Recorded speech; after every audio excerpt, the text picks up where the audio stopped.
actually do concretely to change this? Sure. Something that we're going to be doing is with my SAC director and I meeting with the director of JAMS. Now, if those of you out there who didn't know, Katsura Kurita Belts has been the director of Judicial Affairs and Mediation Services for 8 years, and she's accepted a position at the Peabody Institute. So that's a wonderful place for her, and we appreciate everything she's done here. But we're going to actively and aggressively pursue meeting with the new director of JAMS, who should be announced shortly. We participated in interviews this past week, actually. And we're going to be meeting with Residence Life and the RHA to see what we can do to speak out about this. You know, if it's really something a lot of people do not support, which I think is the case, it's something I'm not in support of, we're going to, go to housing and dining, and we're going to have our voice heard.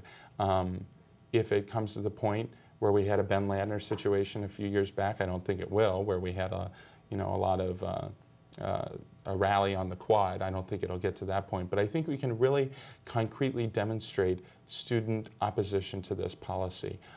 If we can't achieve it through our voices as student leaders and working with the RHA and the other Residence Life staff, then we can certainly do something with the greater student body. Moving on Sure. To something you talked to Kelsey Callahan of ATV News last week about something that you're really interested in working on this year. So let's take a look at that clip too.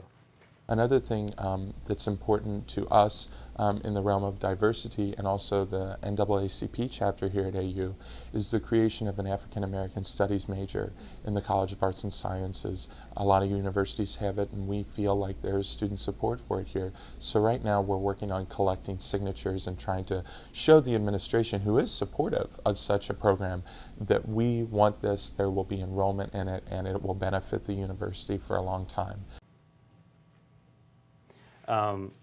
So you're interested in working with the diversity department to create an African American Studies major. Sure. Is that something the student body really wants? Yes, it is, Colin. At this point, I know after seeing that clip, you can kind of gather what's been going on with the creation of an African American Studies major. I've spoken with leaders in the AU chapter of the NAACP, the Black Student Alliance, and as well as other groups. I presented this idea and proposal to some other on-campus groups and student leaders, and it's something a lot of people think we ought to have. And there is want from these communities that we should have a program like this. The good news is a lot of the courses that would comprise the program are already in our course register, in the course catalog. We are working with the Graduate Leadership Council, Kalfani Toure, and Brandy Mirzakhani of the student government, who's also the president of the BSA and secretary of the NAACP, to show student support and look at different models that other schools have used for this program.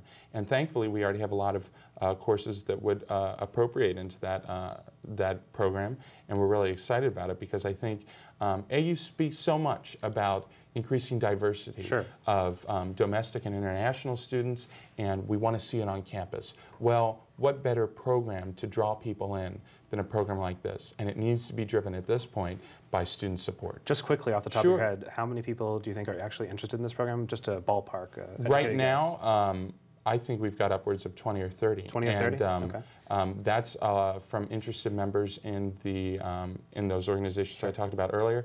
You got to remember, though, that we're going to be operating 3 different petitions. One to do we have any other ethnic-centered majors? Just well, right now we have a multi-ethnic studies program, which only offers a minor. Okay. So I'm going to be meeting soon with the director of that program and some other professors I've already sent letters out to see how we can't tie it in. Or see what they can't do to provide us knowledge why they didn't do this program in the first place. When I met with the deans of CAS this summer, they were very supportive if there was student support. And they were very impressed with an enrollment of, I think they had upwards of 20 students enrolled in the new COGAD CAS with a business music double major, and they had about upwards of 20 students enrolled in that, and we're very impressed by it. Right. I think we can get at least that, and I'm really excited because this is a great selling point for the university. We can attract many students because there are so many universities out there that offer this program, and I think we we need to be a leader in that area. Well, and lastly, because we're running out of time, Sure. I wanted to talk briefly about Student Union Board. Yes, there's been a lot of stuff going on this summer. Sure. Your old director was fired over the summer after some family problems, and you designated Trey Matthews to be the new subdirector, and he was confirmed this afternoon in the Senate. Yep. And I just want to read a quote that you had in the Eagle this week about Sure. what you said about Trey. Sure. You said, we found Trey to really show what we needed from the position. He had a commitment to work with the staff that was already there and a commitment to work with the student body. First, who made the decision to pick Trey? Was that your decision? Ultimately, it was mine, but we worked with the Deputy Director of Sub, Andrew Addison, and Chief of Staff, Amanda Fulton, was really the coordinator of this entire search process after we decided to let Amanda go. And also Vice President Andrew Woods were actively engaged in every interview we conducted. We were so impressed with Trey, his passion, his experience in the industry. We felt like the structure within Sub is very, they know what they're doing. They have a great expertise and a great array of talent. And we thought adding Trey to the staff would add really a new element of passion and into their work. And this afternoon he was confirmed, and we're really excited to see him get to work. Unfortunately, though, as we said, Amanda was dismissed July 14th. It read in the Eagle, and we sent the press release out that day. It took us a few weeks to do a thorough search like we wanted to, where everyone was involved, and we had 6 applicants, and of those we felt Trey was the most qualified and who exemplified the qualities we were looking for. So, you know, by the time he started a few weeks ago in mid to late August, a lot of things had already been planned because we didn't want to lose steam. So we owed a great debt of gratitude to Andrew Addison, who really spearheaded those efforts. And now Trey's going to be working with them, with the staff that's there, to gather student feedback about how they're doing and about what students want to see. And planning this spring semester accordingly. I think we're going to see some new things come out in the spring that you may not have seen with Sub before, and I think we'll get a good reaction from the student body. Just lastly, Sure. I've heard from numerous reports from some senators that Trey hasn't been showing up to meetings, he hasn't been doing some of the tasks that he should be doing, and he was confirmed today. With that knowledge, do you still think he's the best candidate? And just adding another question, is there a particular reason why you didn't feel like the deputy director, who's been serving as kind of the pseudo-director during the process, shouldn't have been named the director? No, great question, Colin. We approached Andrew Addison first if he wanted to hold the position, and he had already made a commitment to go abroad, and he was interested in kind of working out another arrangement with the deputy director to be in the spring, and we were not comfortable with that. We wanted a director, and we felt that Andrew was going to be there no matter what. He's a dedicated person. Trey has been dealing with some family issues and moving as well, not family issues like Amanda had been dealing with, but you know, getting the year started is always a tough time, as everybody knows, and we had asked Trey for a commitment to do the work, and he has been in the office.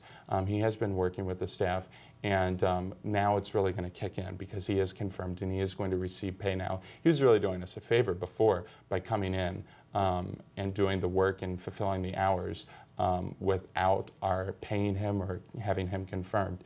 And Andrew Addison just got confirmed today too to hold the rank of deputy director, but he knew that was coming all along, as Trey does. So Trey's really been visible to us. He wasn't able to come to a few of our meetings. There has been some scheduling difficulties, but now it's really going to kick in, and we're excited to see where it goes.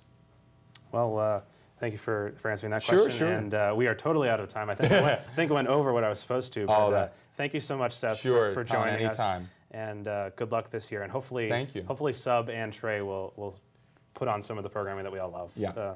When we come back, Jason sits down with Cutter Chief of Staff, Amanda Fulton. Stay tuned.